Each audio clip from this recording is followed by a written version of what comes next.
आप सभी को एम लक्ष्मीकांत में स्वागत है। तो आज हम लोग अनुच्छेद को 67 को देखेंगे कि राष्ट्रपति के क्या होता है पदावधि, यानी उसको कैसे हटाया जा सकता है और किस प्रावधान में यानी कॉन्स्टिट्यूशन संविधान में कहां पर में यह दिया गया है।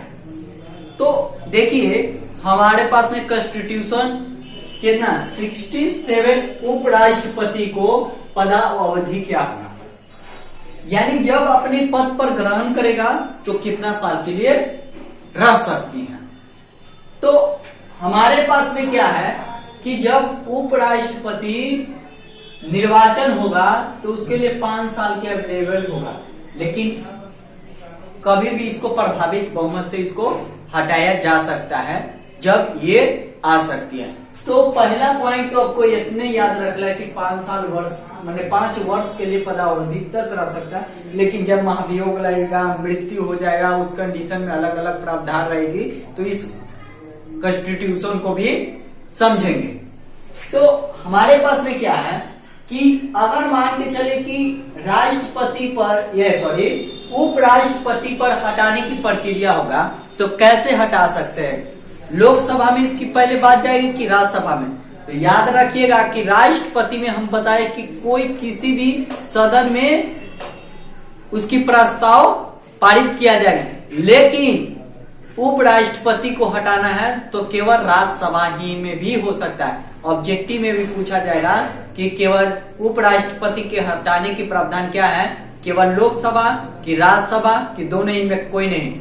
यूपीएससी में इस तरह से प्रश्न बना के पूछा जा सकता है, तो आपका केवल क्या बोलिएगा कि केवल राज्यसभा में इसको उपराष्ट्रपति को हटाने की प्रक्रिया शुरू हो सकती है, लेकिन राष्ट्रपति हटाने की प्रक्रिया जब महाभियोग 61 अनुच्छेद के जब लगाएंगे तो उसमें क्या होगी, उसमें लोकसभा से आप करिए या राज्यसभा से, दोनों में, लेकिन उपराष्ट्रपति में केवल हमें राज्यसभा में उसको 14 दिन तक सूचना पहले देना पड़ेगा। किनको? उपराष्ट्रपति को, कि हम आपको इस संकल्प से हम आपको हटाना चाहते हैं या किसी भी कंडीशन है। तो इसके लिए सूचना कितना दिन पहले देना पड़ेगा? 14 दिन पहले राज्यसभा या उपराष्ट्रपति जो होंगे उनको सूचना 14 दिन पहले देना पड़ेगा, तब उसको हम हटा सकते हैं। तो समझ पा रहे हैं ना कि क्या होगी। अब देखिए उपराष्ट्रपति प्रभावित बहुमत का मतलब क्या होता है, हटाने की, यानी हमारे पास में पहले 250 सीट था, लेकिन अब घट के 245 है कि नहीं। तो इसमें से मान के चले कि 245 में से मान के चले कि 200 कुछ समथिंग में, अगर सब प्रेजेंट थोड़ी रहते हैं, कुछ तो रिप्रेजेंट रहते हैं ना, तो मान के चले कि लोकसभा की राज्यसभा में सीट में के 230 लोग आए, तो इसका प्रभावित बहुमत से ये कोई होंगे, राष्ट्रपति हट जाएंगे। लेकिन उपराष्ट्रपति में आसान है, लेकिन राष्ट्रपति में विशेष बहुमत की आवश्यकता है, लेकिन उपराष्ट्रपति में ऐसा नहीं है। इसको प्रभावित बहुमत से हटाया दिया जा सकता है। अब देखिए इसका उत्तराधिकारी का मतलब क्या होगा कि जब आप पर हटाने की प्रक्रिया चली है, जब तक वह नया उपराष्ट्रपति नहीं, जब तक वह कौन पुरनके राष्ट्रपति होंगे। मान लीजिए कि आप राष्ट्रपति हैं, उपराष्ट्रपति हमें बोला जाता। तो देखिए राष्ट्रपति, अभी हमारे पास में क्या है कि जब तक उपराष्ट्रपति, जब पुराना वाला नयका नहीं बैठ जाए, जब तक यही रहेगा। यानी समझ पा रहे हैं, यानी कंडीशन नंबर 1 कि पहला प्रावधान यही है कि पुराना वाला जब तक नयका नहीं बैठ जाएगा तो तब लोग इसको, और जब बैठ जाएगा तो इसकी पद समाप्त हो जाएगी। तो ये बात आप समझ चुके हैं कि अनुच्छेद कॉन्स्टिट्यूशन ऑफ इसमें।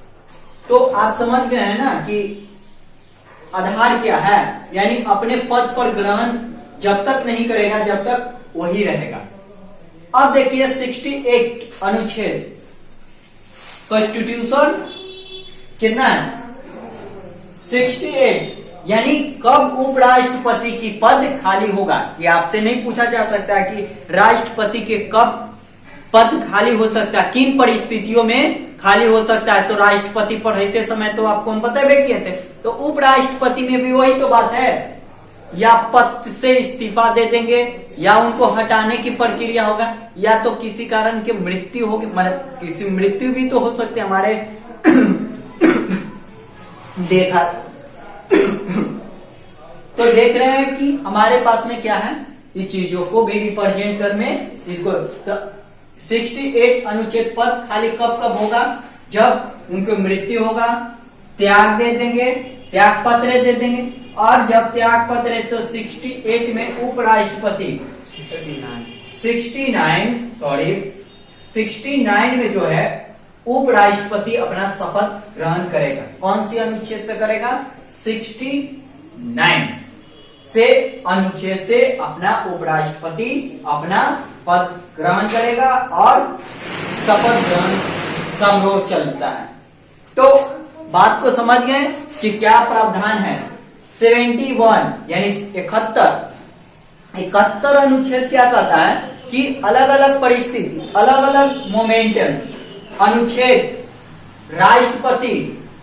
राष्ट्रपति और निर्वाचन, यानी कैसे निर्वाचन हो सकता है, यानी उपराष्ट्रपति और राष्ट्रपति। यहाँ पर मिस्टेक मान लीजिएगा, उपराष्ट्रपति यहाँ पर लिख लीजिएगा, यहाँ पर राष्ट्रपति हो जाएगा। ओके, हालांकि ये समझना है, अधिक समझ आइएगा, यहाँ पर मिस्टेक से मुझे लिखा गया उपराष्ट्रपति, यहाँ पर लिख लीजिए। ओके, तो हमारे पास में इसके लिए हमें राष्ट्रपति बनने के लिए क्या होगा, मान लीजिए कि आप कितना मिनट हुआ वो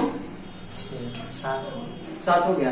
तो अब देखेंगे, इसको देखते रहिएगा कि प्रस्ताव और एक अनुमोदन होता है। तो प्रस्ताव कितना चाहिए, यानी आपको कितना चाहिए, कोई भी आपको सहमत होना चाहिए ना कि हम आपको वोट दे रहे हैं, ये हम आपको वोट दे रहे हैं, देख लीजिएगा समय को। यानी प्रस्ताव, यानी आपके पास में क्या होगा कि प्रस्ताव में आपको कितना चाहिए 50 और अनुमोदन में भी 50, यानी 50 प्रस्ताव और 50 अनुमोदक आपको चाहिए, तब आप राष्ट्रपति। पहला बात है कि 50 आपको सहमति होना चाहिए, फिर अनुमोदन करने के लिए 50 चाहिए। तो राष्ट्रपति बनने के लिए आपके पास में सांसद पार्लियामेंट में कितना है, तो 100 होनी चाहिए। अब जिसके पास में 100 सांसद होगा वो राष्ट्रपति के निर्वाचन में भागीदारी ले सकता है। क्या ले सकता है, राष्ट्रपति के निर्वाचन में भाग ले सकता है। राष्ट्रपति को तो आप समझ कि हमारे पास में क्या है कि कॉन्स्टिट्यूशन 71 यानी 50 प्रस्तावक 50 अनुमोदक चाहिए, तब हम कोशिश कर सकते हैं पार्लियामेंट में राष्ट्रपति के चुनाव कर। आप इसको नहीं लग रहा है, कोई भी राष्ट्रपति के लिए चुनाव में लड़ जाता और अलग अलग परिस्थिति होता और अलग अलग इसको सिम्टम होता, तो राष्ट्रपति के लिए क्या हो सकता है, अलग अलग सिम्टम हो सकती है। और ये 50 प्रस्ताव आपका सहमत होना चाहिए और फिर 50 को अनुमोदक चाहिए। और उपराष्ट्रपति के लिए क्या है, प्रावधान की 20 क्या चाहिए, प्रस्ताव चाहिए और 20 अनुमोदक चाहिए। राष्ट्रपति की उपराष्ट्रपति के लिए कितना, 20 को के सहमत, फिर 20 को के वहां पर जाके करवाइए। और इसके लिए आरबीआई में मुझे लगता है कि इसको 15,000 रुपया, मुझे कंफर्म तो याद नहीं है, लेकिन 15,000 रुपया जमा करवाना होता है, 15,000 या 20,000, लेकिन मुझे जहां तक जानकारी है वो 15,000 रुपया जमा करवाने रहता है आरबीआई में। तब पूछेगा कि उपराष्ट्रपति के लिए जमा राशि के लिए कौन सा बैंक में होता है, तो आरबीआई में इसको जमा रखाया जाता है ताकि संचित उसको रख सकता है। तो क्या मेरी आप बातों को समझ गए होंगे कि उपराष्ट्रपति के पदावधि क्या होती है और इसके पीछे क्या चीज लॉजिकल होती है। अगर वीडियो अच्छा लगे तो लाइक शेयर करेंगे, अगर वीडियो में कहीं त्रुटि पाया गया तो आप हमें कमेंट के द्वारा हमें बता सकते हैं, ताकि इसमें और एक शुरुआत के नया इतिहास जोड़ने की प्रयास करें। इतिहास वही रचेगा जो इतिहास को जानेगा, परखेगा और समझेगा। जय हिंद दोस्तों।